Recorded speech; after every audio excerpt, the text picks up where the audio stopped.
Thank you, Madam Chair. Ma'am Before I proceed Perea. with my own analysis of the second ground, I wish to state these observations. Well, one or two of the previous speakers again dwelled on the entirety. Hindi kasi, no, why I really got offended dun sa mga declarations ni Senator Laila de Lima. No, I really don't wish to para bastusin siya kasi talagang I think ano rin siya eh. Medyo nadali siya talaga ng mga Duterte administration. I can feel for her. Pero ang problema, no, we recognize her intelligence, her brilliance. Magaling din talaga. Ngayon, ano mangyayari dito? Yung matalinong si Senator Laila de Lima or congressman as of the moment or currently congresswoman, sasabihin niya na may substansya yung impeachment complaint. Of course, the other yellows will believe her. 'Di ba? The likes of sila Llamas, 'di ba? Magkakasama yung mga yan eh. The likes of si Christian Isguerang Kupal, 'di ba? Sino pa? Siyempre, paniniwalaan nila tong si Bonda. Yung point ko eh. We acknowledge her brilliance, her smartness. Tapos all of a sudden, meron siya mga statement na ganito. Ang naisip ko kagad, yung mga tropa pips natin, no, na nasa baba, na pinaniwala ko na baka maniwala na talagang nga pala si Senator Trillanes, baka makakausap natin sa if not Friday, most probably Monday. So let's see kung makausap natin. Of the complaint, that includes the Honorable Representative Zia Alonto. And I cannot also help observing Hindi pa, that a couple of the previous mysterious. speakers Mas are actually mysterious. dealing with the defenses, the possible defenses on the part of the respondent. Yung pagkakasabi po, with due respect to the Honorable Congresswoman Degamo, Pero I really don't want to think na napilitan si Senator Laila de Lima with her, yung body language niya, no, parang maybe, pero puta, hindi pa rin. Sinabi mo pa rin, de Lima, ilang saba pa ba kailangan mong saba? Pero sabi ni Daryl Yap eh. Loko talaga doon si Daryl Yap. Sabi daw eh. 'Di ba? Sabi kasi ni Senator Laila de Lima, Avengers Assemble. Sabi ni sabi ni Daryl Yap eh. La. Strong evidence daw yung statement ni Saldico. What? Paano 'yon?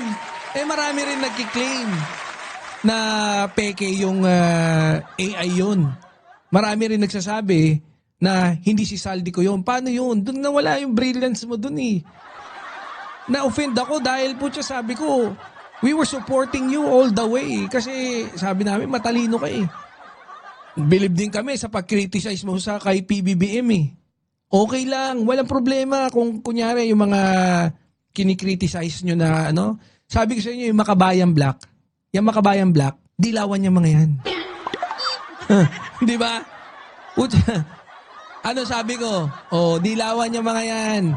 Kaya nun pa lang, I think it was 2 weeks ago, di ba? that the President must have been motivated by the desire to address the public good. That is a defense. Another one is on the part of what was substated. Ano? Hirap. Wala ka. Sabi ko sa'yo eh. Pagka Senator Laila de Lima, medyo mangangamote ka. I think. Wala.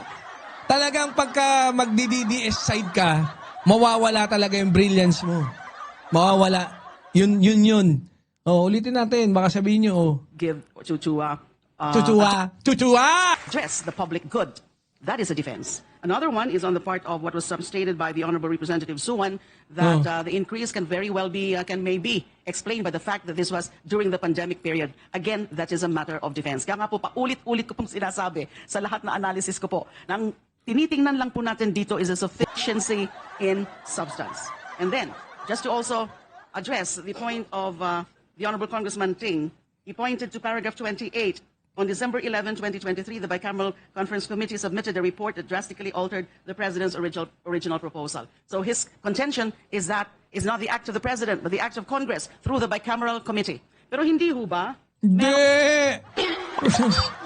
Yung act of Congress, wag ganon, Brad. Hindi mo kami madadali dyan. Kunyari, iiwas mo pa, pero sang-ayon ka. Meron allegation sa complaint, and I think this is pages 40 to 41. I'm sorry, paragraph 40 to 41 and paragraph 52. Kita mo, mga ngamote, magkandami mo ng mali. 1 minuto pa lang yung sinasabi mo, ang dami mong mali. Mangangamote ka talaga. Yung asawa ni Joma Sison, kapatid ni Dilima. Ano nangyari sa'yo, Dilima? Aren't you yourself defending your position on this impeachment? Yun nga eh. Ikulong yan ulit. Tatandaan ko pong nakasabi dyan. During the Bicameral Conference Committee deliberations in 2024, PBBM instructed DBM Secretary Amena Pangandaman to insert 100 billion worth of projects during the BICAM. Another allegation, related allegation. PBBM produced a list of projects worth 100 billion for insertion. This list was given to executive and legislative officials involved in the BICAM. So nobody can really say that the president's hand is clean with respect to those insertions. So, madungis ang kamay. O, wala na. Hindi, kasi ako talaga, no? If you agree dun sa allegation na may laman yun, it means part ka na ron. Isa ka na sa nag-allegation kay PBBM. Di ba? Isa ka na sa nag-allege. Ganun lang din naman yun. Anong gusto mo? Kunyari, congressman ka lang dyan na nag-analyze ka lang. Tumigil. Di ba, Tita Rebex? Additional amounts included in the Imputed? in the GAA as deliberated upon by the BICAM. Tita So Rebex. again, allegation. Hindi ko po sinasabi, totoo yan. And then, nakikita ko rin po sa discussion under Hindi, bakit mo ina-allege? Yun ang tanong namin sa'yo. Bakit mo ina-allege? O nakikisasali ka eh. Sa kayon ka, di ikaw na rin nag-allege. Ba't mo ina-allege yung Pangulo? Pero kami dito, hindi ka na namin babastusin. page 26 or even part of 27. Oh. The complaint actually made a causal link to corruption. Meron po sila mga diniscuss dito. Several circumstances, which include the allegation that the top UA-funded contractors are now under criminal investigation. Kita nyo, si buti di nanalo na to eh. Makabayang black pa kayo ha. Kasi sila po yung mga supposedly diniveal ng Pangulo, pero sila yung mga top UA-funded contractors. And these 4 contractors, yung SunWest, Silver Wolves Construction Corporation, High Tone Construction, New Builders, received a combined 18.44 billion in UA-funded contracts. Funds released only Madam Chairman. because respondent Madam personally Chairman. approved the special budget authorizing What this is the disbursement. pleasure of the Honorable SDML With due Defensor? respect to the Honorable Dilima, may I raise a point of order? Bakit? Wala, parang medyo Congressman Luistro, ba't mo pinasingit yan? Di mo pinatapos You're recognized, SDML. I respect the position of the Honorable Dilima, but we must also remember that every impeachment complaint, every impeachment hearing, regardless of who the respondent is, it is a political process. It is political in nature. And let's allow the members to speak what they have to say. We will not interrupt any member. We will not interrupt the Honorable Dilima. Let them manifest what they want to say, even the endorsers themselves. Let them speak. Surely we will finish this. But since this is a political process, let's allow them to say what they have to say and vote on it later on. That's all, Madam Chair. We extended liberality to all the members in the same way that we are extending liberality to the Honorable Dilima. I think that's fair enough. Thank you, Madam Chair. I don't think I'm in any way violating that rule because I'm not interrupting You're not, anybody ma'am. here. You're not violating any rule. I'm just saying that let the members speak and let them say what they have Thank to say. you. Thank you for that. The manifestation of Kumain ka daw ng saba muna. Baka gutom ka. Oh, may pasabog daw si Mami Pebbles. Napanood mo na, host? Alin, anong pasabog ni Mami Pebbles? SDML Defensor is duly noted as well. So ang sinasabi ko na naman po dito, naniniwala ako na meron talagang mga allegation, factual allegations that would constitute the ground for impeachable or would constitute impeachable offense. Nasabi ko nga po kanina, per the rules, doon lang tayo dapat nakatuon. Yung mga defenses, let the respondent himself raise those defenses in the proper time. That is sa answer o kaya sa rejoinder, kung gusto pa rin mag-rejoinder, kung merong reply ang complainant. So, yung iba po kasi mga naririnig ko sa mga Marcos pa rin for 2028 president. Wala, hindi ako ako talaga, I will think very hard, no, this coming, para isipin ko kung paano tayo makakapag-unite. I'll try to take, big steps para maayos natin. Tapos maniwala kayo, I'll try to eliminate yung mga nagloloyalistahan na kupal. Sinasabi for the previous speakers, defenses na po sila. Kaya natin yan. Puta, we don't need fucking yellows. Sa totoo lang, kaya natin yan. Nilampaso natin yan noong 2022. Ganon din ulit. Kung hindi man natin sila kalaban ngayong 2028, kung wala man tayong patatakbuhin, huwag tayong magpagamit, 'di ba? Pero palakasin natin yung samahan natin. We are a force to reckon with. Maniwala kayo. Ano ba nangyari? Kinukumpara niyo ba sarili niyo sa ano? Sa mga DDS? Kinukumpara niyo sa mga dilawan? Ang laki nating puwersa ng mga loyalista. Kaya yung pinakamatatag, pinakamatagal na. Ang problema, hindi tayo consistent. Up and down, up and down, up and down ng ina.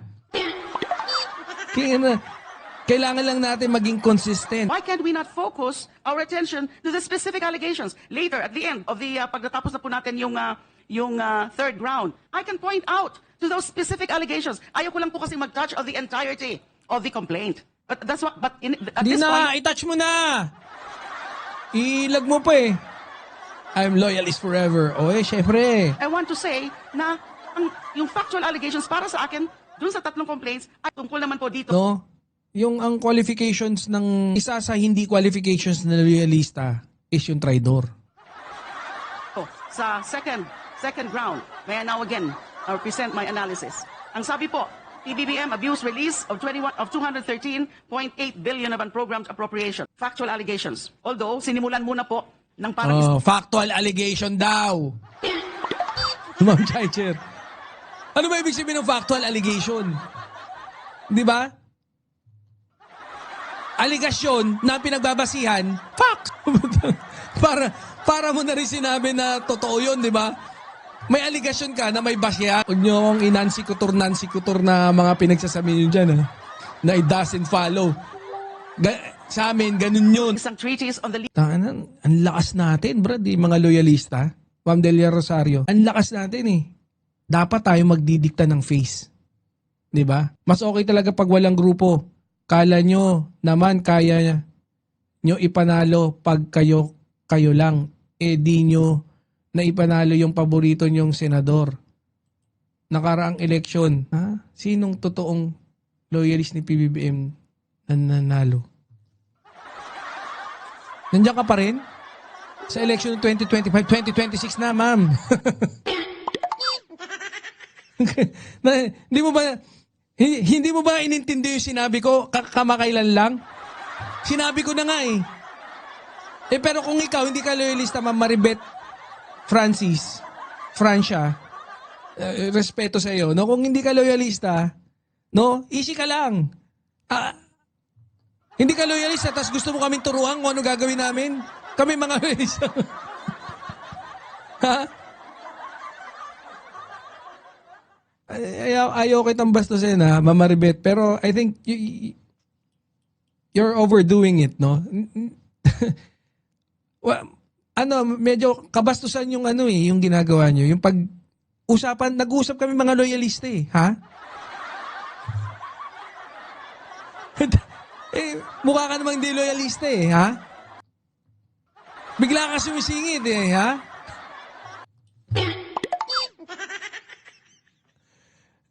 Kanina, Bibi. Kaso na late ka. Hinahanap ba ako? Wala. Yun yung alam niyo kagandahan sa freelancer? Wala. No one can dictate. Pag sinabi ko, fuck you mga dilawan, fuck you!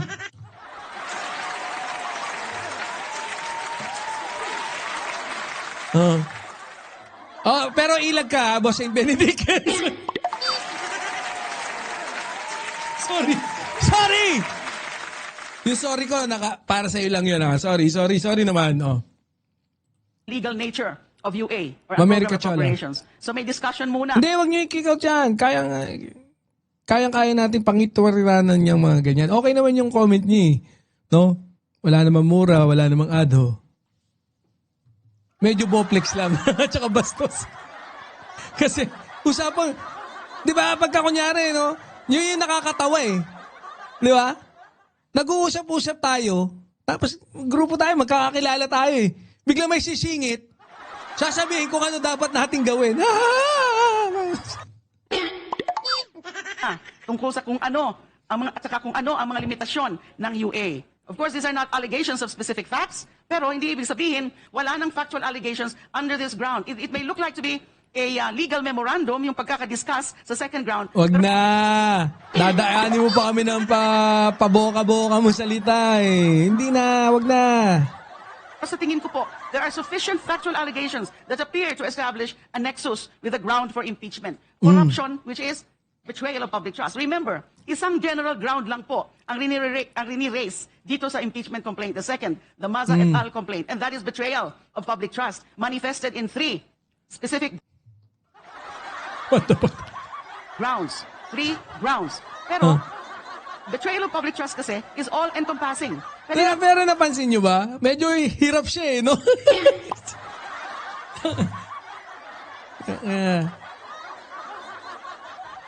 Hirap na hirap si De Lima. Hindi, alam na namin yan. Mahihirapan ka talaga dyan.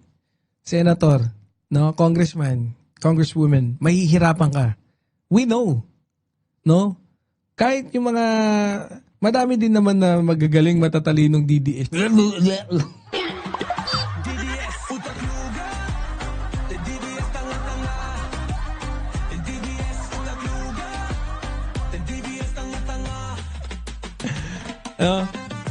Pero, hindi, mahihirapan ka talaga. Oy, Kaaruba!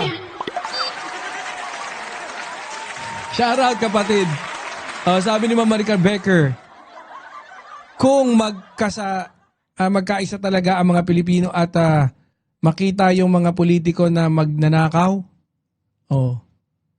tayong mga ibang Pilipino na mahal ang ating bansang Pilipinas, mananalo tayo. Siyempre, tagumpay yan. Nagkaisa eh. Pagka nagkaisa, tagumpay. Karuba, shout out. Ma'am Ninita Umali. Ating sabihin na lahat ng iba na mga grounds, whether it's culpable violation of the Constitution, treason, bribery, graft, and corruption, ay kung tutuusin po, kung titingnan natin, these are all constitutive of betrayal of public trust. Kaya nga po, naiintindihan ko kung bakit yung complaint ay only alleges one general ground. So again, wag na. So ano di ba? Yan yung pinili mo. Senator Laila de Lima. Hindi, wag na. Laila de Lima. Pinili mo yan? Pinili mo yan? Ito talaga sasabihin ko Ngayon, doon sa Facebook dineclare ko na. Yung mga dilawan, yung associations ko diyan, no? Yung affiliations ko, wala akong ano diyan. Kaya tigil-tigil. Naka-ano na ako sa inyo, naka-monitor na ako.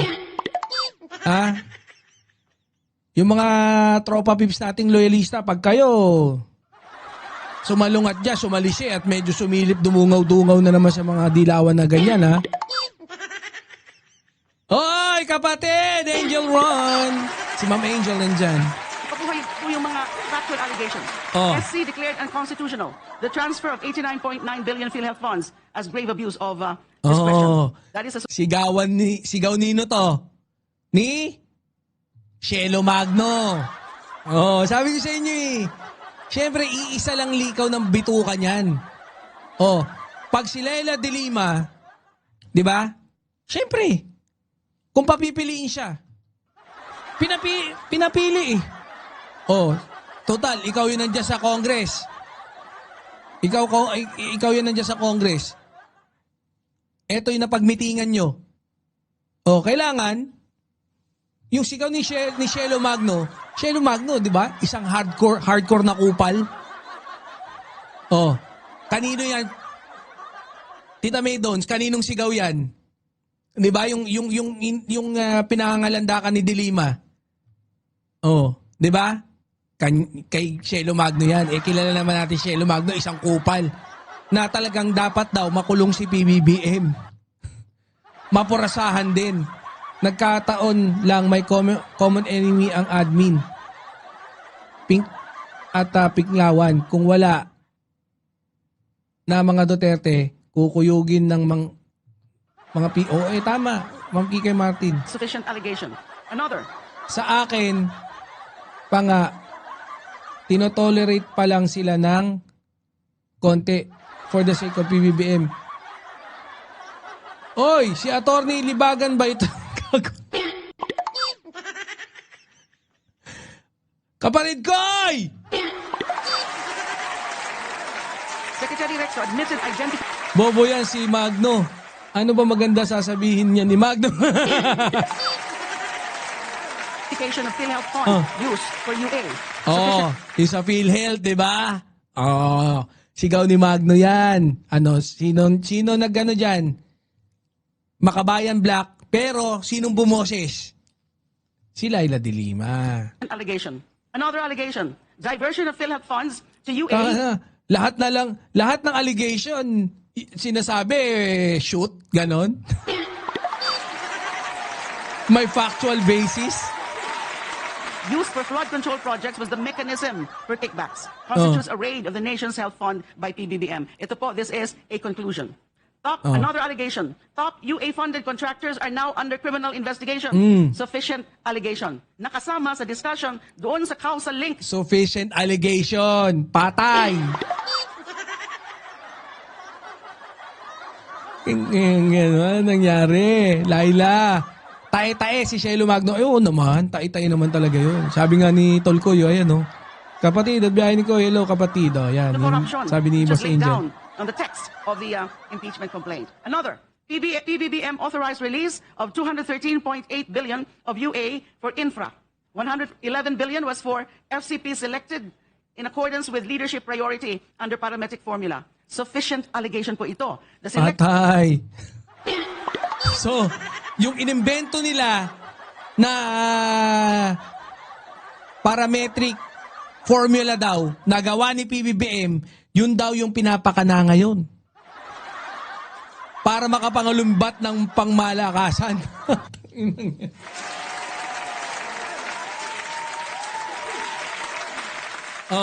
So, ibig ba sabihin nito, naniniwala si Laila de Lima dyan? Of course, kaya nga siya agree dyan eh. Naniniwala ba si Laila de Lima na si PBBM ay gumawa ng parametric na formula at yun ang pinapatupad? Siyempre, di ba? Oh. With all honesty, hindi ko to pinanood. Ngayon ko lang to, ayan oh. Shoot na shoot eh. Shoot na shoot. Ang napanood ko na lang, nung bumoto siya, kasama si Erice, si Chel Jokno, lahat, di ba? Action criteria used, though, included the parametric formula, which is a conclusion actually instead of a factual allegation. Katulad din po yung sinabi ko with respect to ground number 1. There may be... Wala na, nanggugulo ka na eh. Sabi mo kanina, substantial, na allegation eh. Wala na. Walang bawian. Of conclusions or conclusions of facts, but it does not change the fact, the evident fact, that there are factual allegations na merong nag-establish ng nexus. Nilaro na. Pata na, pag bobo ka, ililigaw ka nito. Maniniwala ka na. Maniniwala ka pa rin na, kunyari, pero tayong mga matatalino, hindi tayo maloloko nito. Puta, kunyari, ginanong-ganon niya pa, pero ibinalik niya, conclusion to ha. Conclusion. Pero, sabi, hindi maialis. Di ba? Fact, lagpak. Conclusion to. Hindi to allegation. Pero, hindi maaalis yung patunay na ebidensya, na factual evidence, na talagang papasok yung allegation na substantial evidence. Your Honor, Mr. Chair.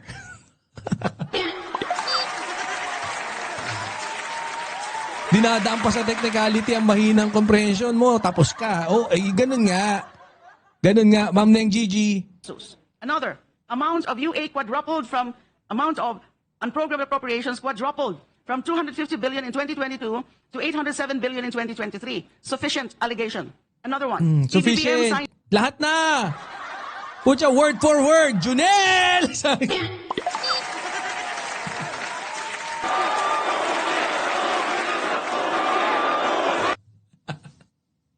Junel!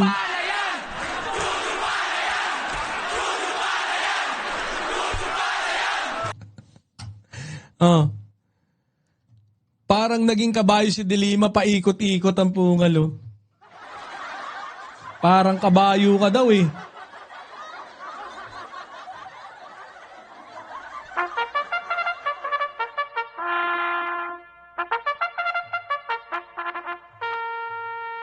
Signed off on 9 SARO worth 213.8 billion. Sufficient allegation. Next, PBBM used unprogrammed appropriation to circumvent congressional oversight. This is, of course, a conclusion. Parang legal treatise na naman po yung discussion dito on UA as insertions. Next, PBBM approved special budget for UA projects. Sufficient allegation. PBBM authorized 100 billion in FCPs for political patronage. This is a conclusion. So overall, a liberal treatment of this ground would favor... Kita nyo pag hindi ka, alam mo, eto talaga, you need to, habang nakikinig ka, kailangan mo maglista dyan. Inano niya eh. Di ba? In-alternate niya. Sufficient conclusion, sufficient conclusion. Pagkasabi niya ng isa na medyo mabigat, tapos sinabi niyang conclusion, eto conclusion to. Pero, hindi niya maaalis. Oh, di ba? May ganun, di ba? Pucha, pagka mahina-hina ka, Jonel!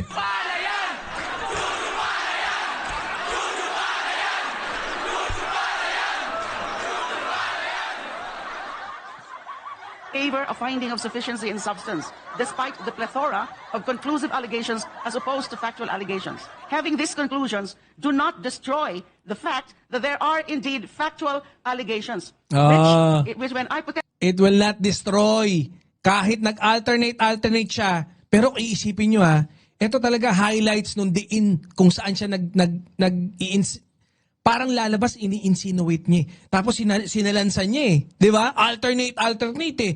Oh, factual, substantial, conclusion. May factual, substantial. Tapos pag conclusion, conclusion lang to. Pero, hindi nyo maalis, blah, blah, blah, blah, blah, blah. Justification ulit, para doon sa ano. Tapos, yun na. In conclusion, ano sabi? In conclusion, eto, sabing ganon. Ikulong na yan, sabi. Pag napanood Dilima itong panigurado, magkukusya na lang yun na ibaon sarili niya. Ayun nga eh. Hindi talaga, nagkamali ka rito. And wala na, huli na lahat. Mapapakanta ka na lang ng I remember the boy. I fucking BJNP. Joke lang. technically admitted can establish a nexus to any ground, especially betrayal of public trust. Wala na. Again, hindi pa po mga defenses of the possible defenses of respondent ang pinag-uusapan natin dito, kundi purely on the sufficiency of the allegations. Huwag ka na. Sa barangay ka na magpaliwanag. Hindi, sige. Basa tayo ng comment nyo dyan, ha? Ano sa tingin nyo, yung kay Laila de Lima?